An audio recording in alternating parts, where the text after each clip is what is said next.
Là, je crois que j'ai vraiment chopé un sale truc. Un virus, ça vous chatouille, ça vous gratouille, c'est-à-dire Encore pire que la cage, le virus hexagonal, la fièvre coloniale, le sexisme et libéral, allergique aux musulmanes, au SDF et aux tziganes. Eh ouais camarade, je suis français mais je me soigne. Encore pire que la cage, le virus hexagonal, la fièvre coloniale, le sexisme et libéral, allergique aux... Bien, bonsoir. Donc la première des choses à observer, en vous observant et en nous observant, c'est que le coup du gouvernement a raté. Son but, on l'a bien vu avec toutes les mesures qui ont été prises, c'était de terroriser. Et rappelez-vous, il y a à peine encore 15 jours, 3 semaines, je recevais des appels, des messages de gens complètement angoissés, et on avait une kyrielle de ces islamophobes de cour, ces islamophobes officiels qui paradaient sur les plateaux de télévision avec un air vainqueur en disant « cette fois, on les tient ». Les mâchoires de cet odieux racisme étaient en train de se refermer sur leur proie. Et ils pensaient vraiment que cette terreur, parce qu'il s'agit d'une terreur, il s'agit d'un terrorisme, ce racisme islamophobe, ils pensaient vraiment que cela allait nous tétaniser, nous glacer d'effroi, totalement nous paralyser. Et ce soir, on constate, ça n'est pas le cas, et merci à vous. Alors, c'est une première réussite, et ce n'est pas la dernière. Juste un petit mot, notre but, c'est évidemment en finir avec l'islamophobie. On sait que ça va être une route extrêmement longue. Mais le premier objectif, actuellement la bataille que nous devons mener et qu'on veut nous empêcher de mener, c'est faire de telle sorte que dénoncer l'islamophobie devienne aussi banal, d'une banalité désarmante au double sens du terme, d'une banalité désarmante. Nous voulons banaliser simplement le fait de dénoncer l'islamophobie. Et ça n'est pas facile. Ça n'est pas facile. Parce que cette islamophobie est évidemment dans la lignée de tous les autres racismes de la République, c'est-à-dire la négrophobie, c'est-à-dire le racisme anti-rome, mais également l'antisémitisme auparavant, et je vais en dire un mot. C'est exactement dans cette lignée que se situe actuellement cette islamophobie. Ça a toujours été, ça a été dit tout à l'heure, mais rappelons-le dans l'histoire, ça a été les protestants, mais bien auparavant encore, c'était toutes les minorités qui ont été exterminées dans ce pays. Ça a été les Cathares, ça a été les protestants, ça a été les juifs, bien sûr, ça a été quantité de minorités qui ont été exterminées. Ce pays a l'habitude d'exterminer ces minorités. Et je crois que c'est une spécialité de ce pays. Alors, cette islamophobie, elle est évidemment dans la poursuite de tous ces racismes qu'on appelait racisme républicain.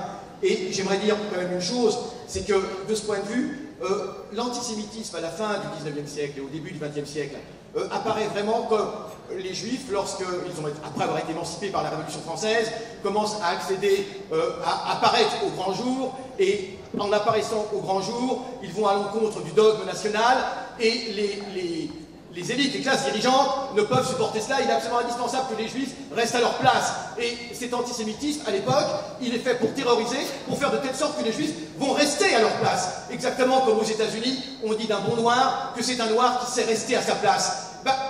Aujourd'hui, le but est que les musulmans comprennent qu'ils doivent rester à leur place, en situation de subalterne. C'est ça le but de cet antisémitisme, de cette islamophobie. Aujourd'hui, les musulmans ne sont plus ni OS, ils ne sont plus femmes de ménage, bien que ces métiers ne soient pas du tout dégradants. Ils sont maintenant enseignants, ils sont médecins, ils sont professeurs, ils sont physiciens, ils sont chercheurs même à la NASA jusqu'aux États-Unis. Ils sont partout, ils sont sortis de l'enclave dans laquelle on voulait les enfermer. Et c'est cela qui est insupportable. Et c'est cela qui est insupportable pour les islamophobes.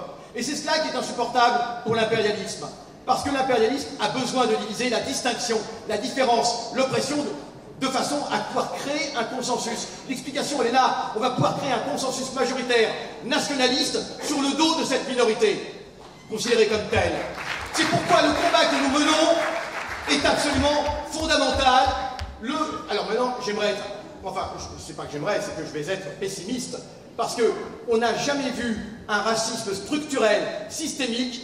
On n'a jamais vu dans l'histoire, et je parlais des protestants, je parlais des juifs, on n'a jamais vu un tel racisme eh bien, s'effondrer de la sorte.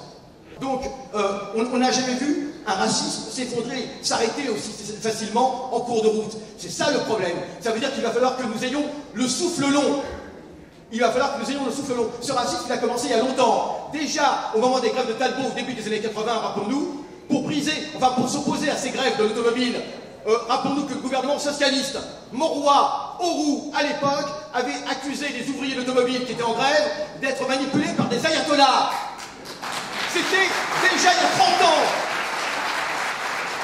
Autre chose que j'aimerais dire concernant les atermoiements de ceux qui ne veulent pas reconnaître l'islamophobie comme étant un racisme, eh bien rappelons-nous également que pour l'antisémitisme, ce fut la même chose également à la fin du XIXe siècle. Les mêmes arguments étaient utilisés pour nier la lutte contre l'antisémitisme. Il y avait même des courants socialistes, des courants d'extrême gauche, entre autres le courant guédiste, qui disaient qu'on n'avait pas à venir au secours des juifs parce qu'on n'avait pas à venir au secours d'une religion. C'était les arguments, c'est exactement les mêmes arguments qu'on entend aujourd'hui. Absolument confondant. Donc, ce que je voulais dire, c'est que cet été, on l'a vu avec tous ces jeunes qui ont manifesté pour la Palestine. On a vu cette répression. Elle fait partie également de cette tentative de terrorisme. Mais on a vu également comment tous ces jeunes ont bradé la police. On a vu comment ils sont sortis dans la rue. On a vu comment ils n'ont pas eu peur. Et demain, eh bien, les mêmes n'auront pas peur pour lutter contre cette islamophobie. Parce que ce que le gouvernement n'a pas compris,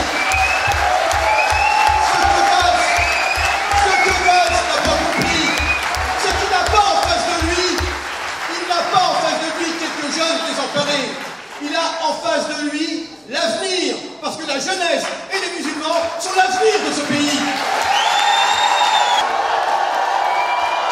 Je crois que j'ai vraiment chopé un sale truc.